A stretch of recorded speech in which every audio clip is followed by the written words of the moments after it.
अस्सलाम वालेकुम नाजरीन, प्रोग्राम क्लोजिंग आवर में खुश आमदीद। नाजरीन, पंजाब भर में इस वक्त सैलाबी सूरत हाल ने शिद्दत आती जा रही है और कई ऐसे अजला हैं जो इससे शदीद मुतासर हुए हैं। बड़े पैमाने पर जानी और माली नुकसान के इत्तलात भी सामने आई, लेकिन एक अहम जो मौजू है वो ये है कि इस सैलाब को हर दफ़ा रोकने के लिए इक़दाम क्यों नहीं उठाए जाते। और ये सैलाब जो अब जिन अफराद को अपने देहात से मज़ाफ़ात से शहरों की जाने मुंतकिल कर दिया गया है, इन अफराद की, इन देहात में रहने वालों की कुल जमा पूंजी उनके ज़रात और उनके मवेशी हुआ करते हैं। जब ये वापस लौट के जाएंगे न ज़रात होगी, उनके ज़मीनें मुकम्मल तौर पर फसलें तबाह हो चुकी हैं, उनके मवेशी जो हैं वो ज़्यादातर जो हैं वो ऐसे सैलाब में मारे जाते हैं और कुछ को मुंतकिल करने में इंतज़ामिया जो है बाहिफाजत उन्हें खुशकी पर लाने में कामयाब होती है। ऐसी सूरत हाल में आज सैलाब ने रुख किया है झंग की तहसील 18 हज़ारी का, जहां बड़े पैमाने पर नुकसानात की इत्तलात सामने आ रही हैं और एक शिकायत सामने ये आई है कि वहां पर जो बोट्स हैं, जो कश्तियां हैं जिनसे रेस्क्यू किया जाता है, उनकी तादाद बहुत कम है, जबकि देहातों में रहने वाले अफराद की तादाद बहुत ज्यादा है, जिसकी वजह से मुश्किलात का सामना था। अब यह सैलाब आगे बढ़ता हुआ जनूबी पंजाब और फिर मंगल से बुध के रोज सिंध को हिट करेगा और एक अंदाजे के मुताबिक 16 लाख अफराद सिंध में मुतासर हो सकते हैं। सिंध हुकूमत इस हवाले से दावे तो कर रही है कि हमारे पास इंतजामात मौजूद हैं, लेकिन देखना यह है कि खुदा न खास्ता इसमें मजीद जानों का ज़िया ना हो, इसमें माली नुकसान ना हो और मवेशियों का भी इसमें नुकसान ना हो। इसी सारी सूरत हाल पर आज हम बात करेंगे। सदर किसान इत्तेहाद मियां उमैर मसूद हमारे साथ मौजूद हैं, लेकिन उससे पहले मैं रुख करूंगा शक्करगढ़ का। हसन शेख नुमाइंदा NTN न्यूज हमारे साथ मौजूद हैं, उनसे ताज़ा तरीन सूरत हाल जान लेते हैं, फिर उसके बाद हम इस पर बात करेंगे। हसन, आगाह कीजिएगा, आप एग्जैक्टली इस वक्त कहां मौजूद हैं और सूरत हाल क्या है सैलाब की?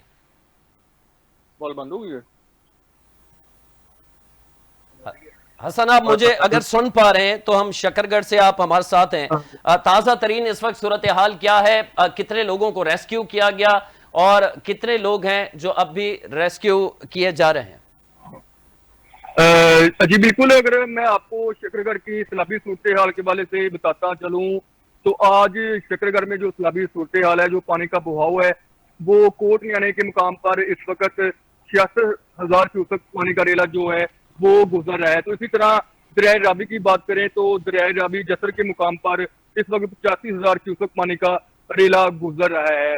तो जो सैलाब ने तबाहकारियां की हैं शक्करगढ़ में, जो शक्करगढ़ के देहाती इलाके हैं, यहाँ पर 5 से 6 फुट जो पानी है वो जमा हो चुका है, जिसकी वजह से जो देहाती लोग हैं वो नकल मकानी करने पर मजबूर हो चुके हैं और इनकी जो फसलें हैं वो मुकम्मल तौर पर बर्बाद हो चुकी है, जिनमें धान की फसल है, करेले की फसल है और कमाद की फसल है, ये मुकम्मल तौर पर तबाह हो चुकी है, जिसकी वजह से जो काश्तकार हैं इन्हें शदीद मुश्किलात का सामना करना पड़ रहा है। तो इसी तरह मैं आपको मजीद बताता चलूं तो जो शक्करगढ़ करतारपुर के आटे में सैलाबी पानी जमा हो चुका था, तो वज़ीर आला पंजाब मरीम नवाज ने यहाँ का विजिट किया था, नॉर्मल का वज़ीर आज़म भी साथ मौजूद थे। तो उन्होंने विजिट के बाद जो जिली इंतजामिया है वो काफी मुतरक हो चुकी थी, तो वहां पर जो पानी का इनखला है वो कर दिया गया है। तो इसी तरह मैं आपको शक्करगढ़ में सैलाबी सूरत के वाले से मजीद बताता चलूं तो लोग यहाँ पर भी यारो मददगार बैठे हैं और इनके जो माल मवेशी हैं इन ये भी इनके साथ ही हैं और लोग यहाँ पर मुख्तलिफ बीमारियों में भी मुब्तला हो रहे हैं। तो यहाँ पर इनके लिए किसी भी किस्म का कोई खाने पीने का इंतजाम भी मौजूद नहीं है। लोग यहाँ पर सड़कों पर बैठकर गुजारा कर रहे हैं। तो डिप्टी कमिश्नर नॉर्मल सईद हसन रजा की जानिब से शक्करगढ़ के जो तमाम अस्पताल हैं वहां पर रेड अलर्ट भी जारी कर दिया गया है। तो इसी तरह मैं आपको मजीद भी बताता चलूं तो जो जिली इंतजामिया की जानिब से और पाक फौज की जानिब से इस वक्त तकरीबन 4 या 5 जो दरमियान में उन्होंने रेस्क्यू 112 की जानिब से 3,349 अफराद को रेस्क्यू भी किया गया है और वज़ीर आला पंजाब मरीम नवाज के हदायत पर आज दिल्ली इंतजामिया की जानिब से जो सैलाब से मुतासरीन है इनके लिए खाने का इंतजाम भी किया जा रहा है। तो मुख्तलिफ जो कैंप है वो भी लगा दिए गए हैं। तो इसी तरह मैं आपको मजीद बताऊं तो जो शक्करगढ़ में सैलाबी सूरत हाल है वो इंतहाई संगीन हो चुकी है। तो जो यहाँ पर मुतासरीन है उनका कहना है, इनका ये मुतालबा सामने आ रहा है से कि वज़ीर आला पंजाब मरीम नवाज से कि इनकी माली इमदाद की जाए ताकि इनकी जो मुश्किलात हैं वो ठीक है, कम हो परेशान सके। हाल लोग जो है वो चाहते हैं कि उनकी मदद की जाए फौरी तौर पर। मुसद्दिक चौधरी विहाड़ी से हमारे साथ जुड़े हैं। मुसद्दिक, विहाड़ी में क्या सूरत हाल है सैलाब की? जी बिल्कुल, दरिया सतलुज में के मकाम पर आए रोज मुसलसल पानी की सतह में इजाफा होता जा रहा है, जिसकी वजह से सैलाबी सूरत हाल पैदा हो चुकी है। सैलाबी सूरत हाल की वजह से बहुत ज्यादा नुकसान हो रहा है। कई जो देहात हैं और जो सैकड़ों एकड़ जो खड़ी फसलें हैं वो मुकम्मल तौर पर जेरे आब आ चुकी हैं। जो वहाँ के जो सैलाब मुतासिन हैं वो अपने माल मवेशी और बच्चों के हमरा वो महफूज मकामात की तरफ मुंतकिल हो गए हैं। लेकिन कुछ लोग अभी भी सैलानी पानी में मशहूर है, अपने बाल बच्चे मवेशी के हमरा।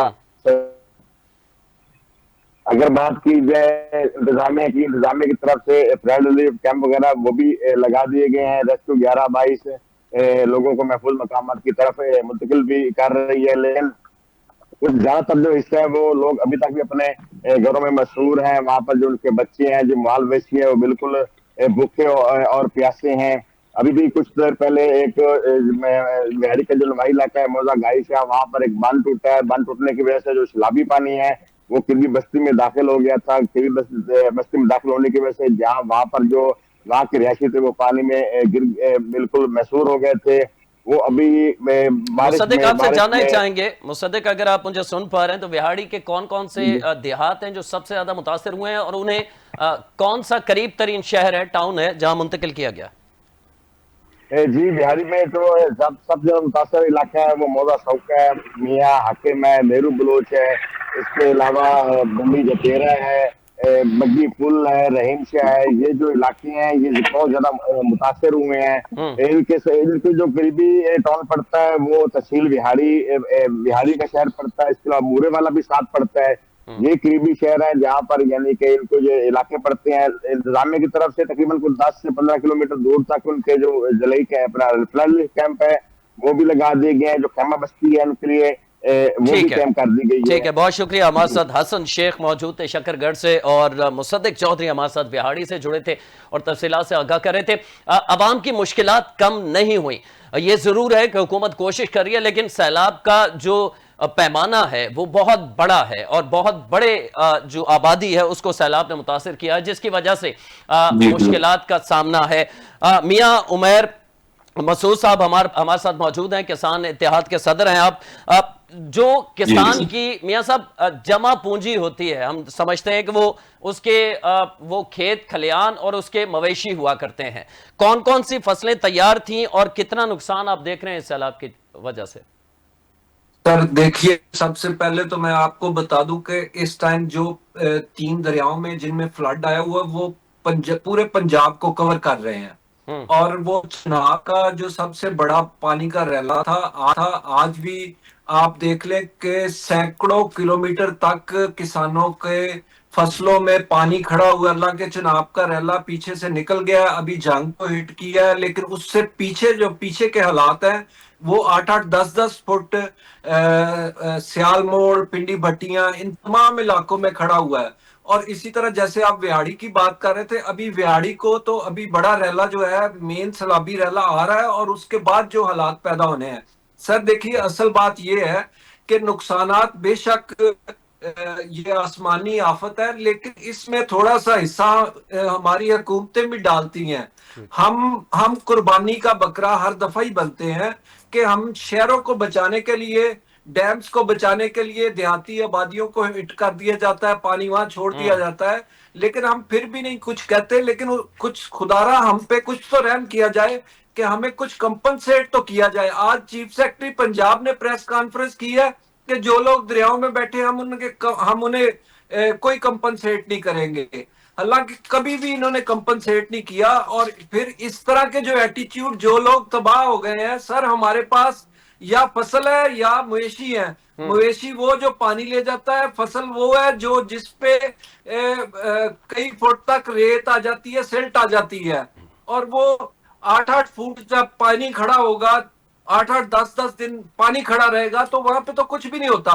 तो वो तमाम चीजें अपनी जिंदगियां बचा के पता नहीं किस तरह निकलते हैं और फिर जब बाहर आ जाते हैं तो कोई इंतजाम नहीं होता। खाना लोग, पब्लिक बेचारी, कुछ लोग, कुछ एनजीओ दे देती हैं, कोई इंतजामिया के पास जितने फंड होते हैं कुछ वो कर देते हैं, अदरवाइज तो ना उनके पास चारा, ना उनके पास कोई चीज। आप आज भी आप देख लें, बेतहाशा इलाके सैकड़ों किलोमीटर के हैं जहां पे लोग बेयारो मददगार पड़े हैं, और सिर्फ एक फोटो सेशन होता है। अक्सर जगह पे मैं ये देखता हूं कि हर जगह फोटो सेशन हो रहा है, वहां पे गाड़ियां सरकारी आ रही हैं, लाइटों वाली जा रही हैं, और लेकिन जो पीछे तबाही होती है देही इलाकों में, वहां तो कोई भी नहीं पहुंचता। लोग अपने घरों को नहीं छोड़ सकते, घरों को छोड़ दें, पीछे चोरियां डकैतियां हो जाती हैं, वो सामान सारा लूट के ले जाते हैं, इसलिए उन्हें वो पीछे का भी ध्यान रखना पड़ता है। तो किसान क्या क्या करे?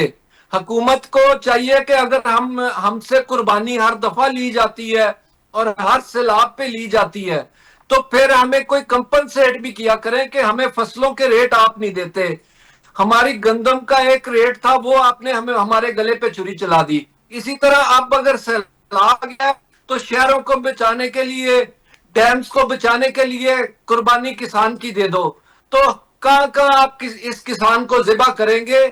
इसमें तो पहले ही सकत नहीं थी कि ये इस हद तक तबाह हो चुका था। अच्छा, जो जो इलाके मियां साहब, जो इलाके मुतासिर हुए हैं सैलाब से, यहाँ कौन कौन सी फसलें ज्यादा थी, ये भी कहिएगा। और क्या मुकम्मल तौर पर जो बज़ाहिर सैलाब से ये लग रहा है तबाह समझें, और अगले कितने माह बाद दोबारा इस पे काश्त हो सकेगी जब पानी सूखेगा? सर देखिए, इसमें तो पूरे पंजाब की फसलें, यानी आप गन्ना भी है, चावल भी है, मकई भी है, कपास भी है, हर फसल ही इफेक्ट हुई है ना। यानी आप कसूर बॉर्डर से लेके और आप पूरा जंग बखर तक, 18 हजारी ऊपर चनियोट तक, पूरा एरिया जो है वो सारी एक जो आप कह लें कि बकेट है, वो पूरी मुतासर हुई है। यानी ये 3 दरिया है, तो तीनों का पानी जो है वो निकल के, और हर तरफ तबाही तबाही नजर आती है, इसके अलावा कुछ नहीं नजर आता। और दूसरा ये है कि सर देखें, ये जो है, जब ये फसल को दोबारा लगाने में, उस जमीन को आबाद करने में भी एक टाइम लगेगा। वो ये नहीं होगा कि हम फौरन बीज डाल देंगे और वो फौरन से फसल उगाएगी। ये पानी उतरेगा, दोबारा जमीनों को आबाद करना पड़ेगा, दोबारा तैयार करना पड़ेगा, उसकी लेवलिंग होती है, पानी नहीं लगता, तो बहुत सारे मसाइल होते हैं उसमें। तो मुस्तकबिल में आप क्या समझें, खुदा ना खास्ता खाकम बदहन चीनी के रेट बढ़ जाएंगे जब गन्ने की फसल तबाह हो गई? पंजाब सबसे ज्यादा ज़राअत देने वाला सूबा है, पाकिस्तान का ओवरऑल 60% आबादी ज़राअत पे रिलाय करती है। तो क्या सूरत हाल बनती हुई आप देख रहे हैं? कपास आप बता रहे हैं, आप गन्ना बता रहे हैं, जो मेन फसलें हैं वो सारी तबाह हो चुकी हैं। तो महंगाई में मजीद इजाफा देख रहे हैं मुस्तकबिल में? सर बिल्कुल, महंगाई में तो यकीनन इजाफा होगा ना। यानी आप देखें कि पहले तो क्रॉप्स के रेट नहीं मिले, उसकी वजह से फसलें, गंदम उगाना लोगों ने कम कर दी। गवर्नमेंट ने, पंजाब हुकूमत ने खास तौर पे ऐलानात किए कि हमने टारगेट अचीव कर लिए। लेकिन आज आप देखें कि गंदम का रेट 1000 रुपया बढ़ गया, और गंदम का रेट जो आने वाले दिनों में हम ये देख रहे हैं कि वो 1200-1300 रुपए मजीद उसमें इजाफा हो जाएगा। तो ये चीजें जो है मिसमैनेजमेंट से होती हैं, ये आप हुकूमतों की नाअहली होती है कि वो इस तरह के गलत इकदाम करके अपने किसान को तबाह करके आप किसी और मुल्क के किसान से इंपोर्ट करेंगे, उससे फायदा देंगे। ये कहाँ का कानून है? ये कौन सी हुकूमतें, कौन से मुल्क इस तरह करते हैं? और ये भी मैं आखिर में मैं चाहूंगा ये कह दीजिएगा, क्योंकि हमारा वक्त तकरीबन मुकम्मल हो चुका है। मैं आपसे जानना चाहूंगा, हुकूमत जो तखमीना लगाती है नुकसानात का, ज़राअत के हवाले से, मवेशियों के हवाले से, उसके अगेंस्ट आप भी उन्हें बताते हैं कि जो आपने तखमीना लगाया ये कम है, या आपका मुतालबा क्या है हुकूमत से इस वक्त? सर तखमीने तो कोई भी नहीं लगाए जाते। बेसिकली तखमीने को तो कोई कबूल ही नहीं करता। और दूसरी बात यह है कि कभी कंपनसेट किया ही नहीं जाता। यानी किसान को तो कभी कंपनसेट नहीं, हमें कोई सब्सिडी नहीं मिलती, हम पे सिर्फ डंडा ही चलता है। जब भी चलता है कि रेट कम कर लो, तुम पे वो पर्चे होंगे, सब्जी महंगी बिक गई, रेट नीचे करो मंडी में। इसी तरह गंदम महंगी बिक गई, पर्चे दो इन पे, इनसे नीचे करवाओ रेट। हमें किसी किस्म की गवर्नमेंट कोई फैसिलिटेट नहीं कर रही। और अभी भी अगर आप रेस्क्यू 1122 को भेज के ये समझते हैं कि वो हमारे किसानों को बाहर निकाल लिया और इन पे एहसान अजीम कर दिया, तो फिर ये आपकी सोच है। लेकिन आज तक कभी सैलाबों में किसी चीज में कंपनसेट नहीं किया गया। अगर कोई सब्सिडी दी गई 5,000 रुपए एकड़ के हिसाब से, अगर कोई सब्सिडी दी गई तो उस 5,000 से क्या होगा अगर मेरा लाख और रुपए का 2 लाख रुपए का मुस्तकबिल में नुकसान आप हुआ। कोई एहतजाज या कुछ इस किस्म का अगर हुकूमत आपकी नहीं सुनती तो फिर लाहे अमल क्या इख्तियार करने जा रहे हैं किसान? सर देखें, ये तो लामुहल्ला लाजमी बात है कि हम जब तबाह होते हैं तो हमारे बच्चों के पास रिस्क नहीं होगा, हमारे पास खाने के लिए कुछ नहीं होगा, तो फिर हम सड़कों पे आएंगे, फिर इन हुकूमतों से लड़ेंगे, इन सियासी लोगों से लड़ेंगे। इनको ये नहीं समझ आती कि इन्होंने देही इलाकों से ही वोट लेने हैं, इन्होंने देही इलाकों में जाना है। बहुत तो शुक्रिया। फिर हमारे साथ हमारा मौजूद थे सदर एक किसान इलाहा इत्तेहाद होगा। मियां उमैर मसूद साहब। बहुत तफसील से उन्होंने बताया कि फसलें जो हैं, जो आम फसलें हैं जिस पे पूरे मुल्क की मईशत डिपेंडेंट है, वो इस वक्त पंजाब के अंदर तबाह हो चुकी हैं। सबसे ज़्यादा ज़राअत जो है वो पंजाब के अंदर है। 60% पाकिस्तान का जो मईशत का दारो मदार है वो ज़राअत के ऊपर है, और ऐसे मुल्क में एक किसान जिसकी टोटल जमा पूंजी वो फसलें और कुछ मवेशी हुआ करते हैं, वो मुकम्मल तौर पर तबाह हो चुका है। आने वाले दिनों में उनके लिए किस किस्म की मुश्किलात होंगी और हुकूमत को इस पे फौरी तौर पर तवज्जो की ज़रूरत है। हम कुछ टैक्स के हवाले से बात करेंगे। पाकिस्तान में टैक्स का जो निज़ाम है इसमें कैसे बेहतरी लाई जा सकती है और क्या वजह है कि जो टैक्स हमें कलेक्शन होनी चाहिए पाकिस्तान के अंदर, वो पाकिस्तान की तारीख से अब तक, बनने से अब तक कभी वो टैक्स हम वसूल नहीं कर पाए। इसमें क्या खामियां हैं, क्या वजूहत हैं, इस हवाले से बात करेंगे, लेकिन पहले एक ब्रेक। हमारे साथ रहेगा।